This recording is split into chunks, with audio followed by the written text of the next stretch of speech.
To bude s tím mikrofonem, doufám, že nebudu moc řvát. Já mám trochu silnější hlas. Inspirativní brigádník. Je to jednoduchý. Jenom na žárovku musíte zavěsit jednoho až dva prodavače a stisknout oba kotníky najednou. Ostatně všechno to máte v návodu na straně 18. Snaživec. Jdu do divadla a roztleskávám se. Přece nenechám takovou důležitou věc na poslední chvíli.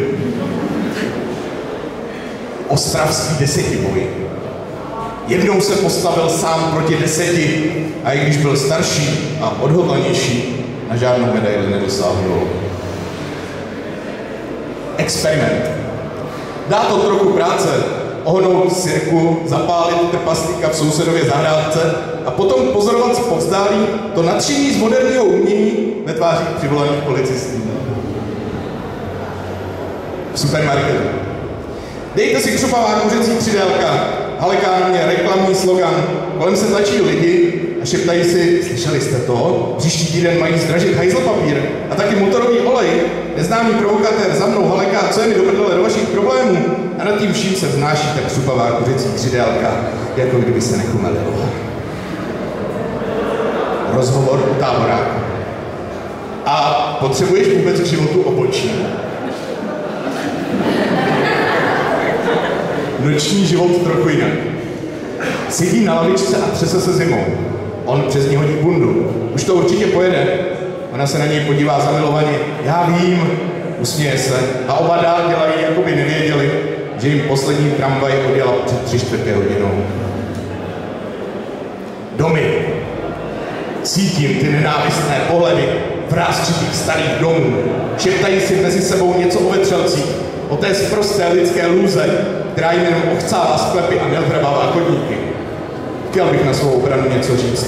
Vyvrátit jim ty sprosté předsudky plné zášti, ale moje horká moč ještě stéká po stěně jednoho opuštěného domu. Básníci. Sedíme kolem stolu a domlouváme čtení. U 3. piva začínají hádky o podstatu poezie. U 6. jsme zase všichni kamarádi. U 8. vytváříme elitní klub těch, co ještě vydrželi.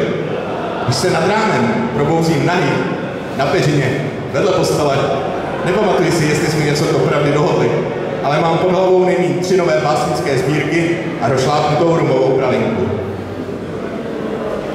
48 vteřin. Sedí na prochcaném chodníku a krmí holuby. Kdyby to bylo ve filmu, možná by byla anděl, anebo muza nějakého unuděného básníka. Ale protože je to jenom na prochcaném chodníku, dodrobí rohlík, naskočí do tramvaje a odjede někam směrem k vysokým pecím. Holuby žerou zbytky jejího rohlíku ještě 48 vteřin. Jaro na vesnici. Už je tu jaro, voní tráva, vrány se honí za listím a sousedka ta věčná kráva dál topí mokrým jehličím. Nadechnu se a cítím hovna. Někdo tu hnojil silnici? Šňůra hoven je krásně rovná. Vítejte v naší vesnici. Kandidát. Postavím se do fronty. Vím, že na mě jednou musí přijít řada. Jednou se stanu opravdovým pacientem. Ale zatím jsem jenom kandidát. Když přivezou chlápka s infarktem, tak má pořád ještě přednost. Beze slov. Setkali se v tmavé korbičce vedoucí ke kuchyni. Letmé pohození hlavou, průhledný pytlík, svazek bankovek, spokojené úsměvy, letmé pohození hlavou a pak extáze nebo smrt, podle toho, jak to ten kokot dneska naředil. Půlnoc na stodole. Šťavnatá tortila, bitka na nože, irská whisky, pochcená nohavice, barák od krve a tričko 3 čuníci, z kterého kouká koza. V současné situaci poezie v Čechách. Kličkuji mezi sněhovými jazyky, kloužu po zamrzlých kloužích. Když konečně s jazykem na vestě dorazím do vyhřáté kavárny, zjistím, že na autorské čtení dorazili 4 bývalí spolužáci a jeden nesvéprávný idiot s krysou. Kouzelná slova. Za tou skálou leží všechna moudrost světa. Tluču hlavou o zem, jak byla ta věta. zapomenutá sucha. Prodírám si křovím a bahnitými výmoly. Zakopnu asi o 12 pařezů a těsně předtím, než si konečně rozepnu poklopec, spatřím ji.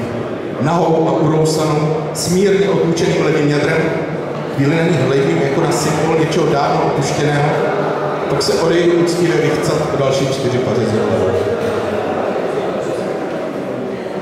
Romantika punkového koncertu. Cinkrou o sebe půl litry. Spocená číra se rozběhnou a uprostřed kotle se srazí anebo políbí, to podle situace.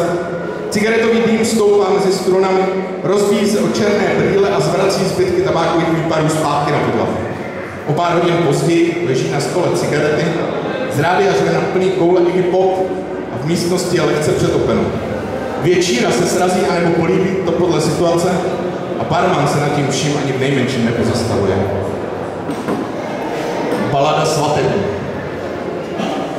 Zasekne se mi mezi žebra láska jak úder meče. Přijímám další údery mlčky a přijímám je v pleči.